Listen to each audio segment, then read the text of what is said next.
2 हफ्ते पहले हमने ब्रॉडर व्यू के एपिसोड नंबर 444 में 444 इसका टाइटल था कि with broken heart India is getting out of Afghanistan, Indian consulates are shutting down.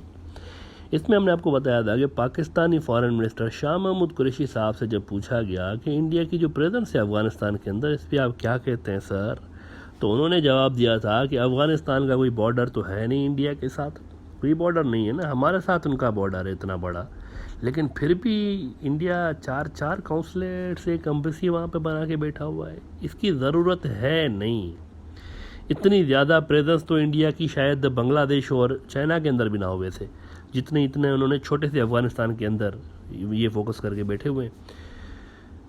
तो शाह महमूद कुरैशी साहब ने जब ये बात की थी तो उसके बाद 2 कॉन्सुलेट्स इंडिया ने बंद किए थे, और इसी एपिसोड 444 में ही हमने आपको बताया था कि 4 में से ये जो 2 कॉन्सुलेट्स इंडिया बंद कर रहा है, तकरीबन 2 हफ्ते पहले की बात है ये। इन 2 कॉन्सुलेट्स के अलावा हमने आपको बताया था कि तीसरे के लिए भी पैकिंग के डब्बे आ चुके हैं और वो भी बंद होने जा रहा है कुछ ही दिनों में। तो ये न्यूज़ अब हमारी सच साबित हुई है। इंडिया ने अपना जो तीसरा कॉन्सुलेट था ना, वो भी बंद कर दिया है, कंधार वाला, और वो भी रातों रात बंद कर दिया है अचानक से, रात की अंधेरे में। वहाँ से जनाब एयर इंडिया के जहाज़ उड़े हैं और नई दिल्ली में आकर लैंड हुए हैं, और नई दिल्ली आने तक पीछे मुड़ के नहीं देखा कि पीछे क्या हो रहा है। महुए परवाज़ हैं, जब तक दिल्ली नहीं आ गया तो पीछे मुड़ के नहीं देखा। इंडिया का अफ़गानिस्तान के किंग मेकर बनने की छोटी सी ख्वाहिश से लेकर वहाँ से रातों रात अंधेरे में भागने तक के इस सफ़र पे ये शेर बिल्कुल फिट बैठता है कि हज़ारों ख्वाहिशें ऐसी कि हर ख्वाहिश पे दम निकले। बहुत निकले मोदी जी के अरमां, लेकिन फिर भी कम निकले। कहानी 56 इंच की छाती की सुनी थी हमने, मगर फिर भी बड़े ही बेआबरू हो के अफ़गानिस्तान से तुम निकले। जिस इंडिया को अमेरिका अफ़गानिस्तान का किंग बनाना चाह रहा था, वो अमेरिका के बाद 3 हफ्ते नहीं टिक पाया वहाँ पे। अरबों रुपए की इन्वेस्टमेंट करने के बाद अमेरिका गया है और 3 हफ्ते भी नहीं हुए, इंडिया 9-2-11 हो गया। वही इतनी इन्वेस्टमेंट के बाद भी अगर आप 3 हफ्ते के बाद ही बोरिया बिस्तरा लपेट के जा रहे हैं तो उसको क्या कहेंगे आप? ये क्या पॉलिसी थी?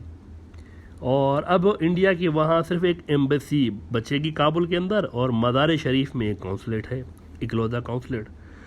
तो 2 हफ्तों के अंदर अंदर 4 में से 3 कौंसलेट्स इंडिया के बंद हो चुके हैं अफ़गानिस्तान में, और चौथा जो मज़ार शरीफ वाला आखिरी कौंसलेट है, ये भी कुछ हफ्ते के अंदर क्लोज़ होने की संभावनाएं पैदा हो चुकी हैं, बल्कि क्लोज़ होने जा रहा है कुछ ही दिनों के अंदर, ये भी क्लोज़ होने जा रहा है। और फिर सिर्फ काबुल की एक एम्बेसी रहेगी इंडिया की, उसका भी फ्यूचर अनसर्टेन है, क्योंकि काबुल पर अफ़गान तालिबान की हुकूमत चंद हफ्तों के अंदर या 1-2 महीनों के अंदर तय बात है। उस सूरत में अगर इंडिया ने अफ़गान तालिबान की हुकूमत को एक्सेप्ट नहीं किया तो ये एम्बेसी भी बंद हो जाएगी। यानी कि अगर अफ़गानिस्तान में इंडिया ने कोई प्रेजेंस रखनी है फ्यूचर में, तो अफ़गान तालिबान की हुकूमत को एक्सेप्ट करना पड़ेगा। अगर नहीं करता एक्सेप्ट इंडिया, तो उन अरबों डॉलर्स का क्या होगा जो कि इंडिया वहाँ पर शो बॉय बनने के चक्कर में लगा के बैठा हुआ था। हालांकि ये इन्वेस्टमेंट वैसे ऊँट के मुंह में ज़ीरे के बराबर है, बहुत कम इन्वेस्टमेंट है अगर आप इसको कंपेयर करें अमेरिकी इन्वेस्टमेंट के साथ। अमेरिका इंडिया को वहाँ मेन प्लेयर के तौर पर लॉन्च कर चुका था, लेकिन इंडिया ने ना फौज भेजी डर के मारे कि अमेरिकियों की इतनी ज़बरदस्त पिटाई हो रही है, चित्रोल हो रही है, तो हम तो कच्ची अंडों की तरह पिस जाएंगे वहाँ अगर जाएंगे तो। लिहाजा इंडिया ने एक डैम, एक अदद लाइब्रेरी, 1-2 रोड, ये सब बना के अमेरिका से कहा कि देखें महाराज हम कितना पैसा लगा रहे हैं। इस पे ट्रंप ने मोदी जी की क्लास लेते हुए कहा था कुछ अर्सा पहले कि ये जो शख्स है ना मोदी, 5 घंटे मेरे साथ एक ही बात करता रहा कि देखो मैंने लाइब्रेरी बनाई है वहाँ पे अफ़गानिस्तान में, देखो मैंने लाइब्रेरी बनाई है अफ़गानिस्तान में। असल में जो इंडिया ने पैसा लगाया हुआ था ना वहाँ, वो इंडिया ने पैसा लगा रखा था प्रॉक्सीज़ के ऊपर। उनकी जो प्रॉक्सीज़ रन कर रही हैं इस पूरे रीजन के अंदर, जो कार्रवाइयाँ कर रही हैं, उन पे पैसा लगा रखा था, और उन प्रोजेक्ट्स पे भी लगा रखा था जो कि इंडिया समझता था कि स्ट्रेटजिकली उसके लिए बड़ा फ़ायदेमंद है अफ़गानिस्तान के अंदर। तो अगर अफ़गान तालिबान की हुकूमत को वो एक्सेप्ट नहीं करते आने वाले समय में, तो ये पैसा तो गया, और अगर एक्सेप्ट कर लिया अपनी ये सारी इन्वेस्टमेंट बचाने के लिए, तो ये किस कदर बेशर्मी की बात होगी कि आप 20 साल एक ग्रुप को दहशतगर्द कहते रहे, आतंकवादी कहते रहे, अभी तक आपका मीडिया उनको आतंकवादी कह रहा है और फिर भी आप उनकी हुकूमत को एक्सेप्ट कर रहे होंगे। कितनी बेशर्मी की बात होगी। इसका मतलब अगर वो आतंकी हैं जैसा कि आप कहते रहते हैं, जैसा कि आपका मीडिया कहता रहता है, तो इनको एक्सेप्ट करना मतलब आपने आतंकियों को एक्सेप्ट कर लिया। बड़ी मुश्किल सूरत हाल पैदा हो चुकी है इंडिया के लिए, क्योंकि जब आप एक्सट्रीम लाइन ले लेते हैं ना तो फिर इस किस्म के जो सिचुएशंस हैं उसका सामना आपको करना पड़ता है।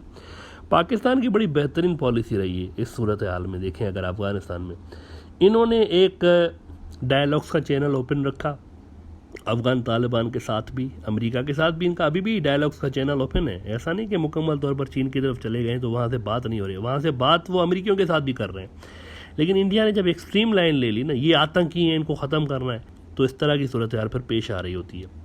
अच्छा, सिचुएशन आप ज़रा इमेजिन करें और भी ज़्यादा इंटरेस्टिंग हो जाएगी इंडियन मीडिया के लिए, जब इंडिया अफ़गान तालिबान की हुकूमत को एक्सेप्ट कर लेगा। यानी as a country, as a state, अगर इंडिया अफ़गान तालिबान की हुकूमत को एक्सेप्ट कर लेगा तो इंडियन मीडिया की क्या सिचुएशन होगी। अपनी इन्वेस्टमेंट बचाने के लिए और अपनी बराए नाम प्रेजेंस बरकरार रखने के लिए इंडिया अगर इस तरह करता है, क्योंकि अगर इंडिया एक्सेप्ट नहीं करता ना उनको तो फिर तो टोटल दपड़दूस हो गया ना, समझे। लेकिन अगर कर लेते हैं तो इंडियन मीडिया इसको कैसे सेल करेगा पब्लिक को, ये देखना दिलचस्प होगा कि क्या कहकर पब्लिक को बताएगा कि हमने क्यों इन आतंकवादियों को एक्सेप्ट किया हुआ है। अभी तक वो अफ़गान तालिबान को आतंकी कह रहे हैं, फिर जब इनको इंडिया के एम्बेसडर मिल रहे होंगे, इंडिया के डिप्लोमेट्स इनके साथ मिल रहे होंगे, तो फिर क्या कहकर रिपोर्टिंग करेंगे अफ़गान हुकूमत या अफ़गान तालिबान, क्या कहेंगे फिर। अजब तमाशा लगा हुआ है।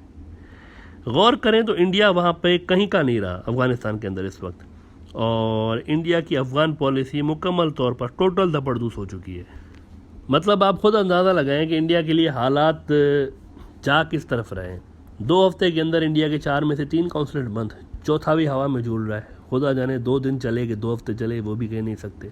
एम्बेसी का कुछ पता नहीं कि मुस्तकबिल में क्या होगा उसके साथ, वो रहेगी नहीं रहेगी, खुली हुई होगी बंद होगी, कुछ पता नहीं है। उधर पाकिस्तान की फ़ौज के तर्जुमान कह रहे हैं कि अगर इंडिया ने अच्छी नीयत के साथ अफ़गानिस्तान में पैसा लगाया होता ना, नीयत साफ़ होती अगर उनकी, तो ये हाल नहीं होता। इस वक्त नीयत में ही खोट थी, यानी पैसा लगाया ही इसलिए था कि पाकिस्तान को तंग करेंगे, और आखिर में हराम का माल हराम हो गया है।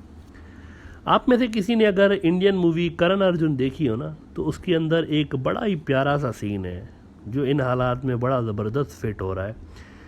और वो सीन ये होता है कि जब अर्जुन की पिटाई हो रही होती है ना, हीरो होता है, एक करण हीरो होता है, एक अर्जुन होता है, तो जब अर्जुन की पिटाई होने लगती है ना, तो करण उस पिटाई करने वाले फाइटर को पकड़ लेता है और चिल्ला चिल्ला के कहता है कि भाग अर्जुन भाग, मैं कहता हूँ भाग यहाँ से।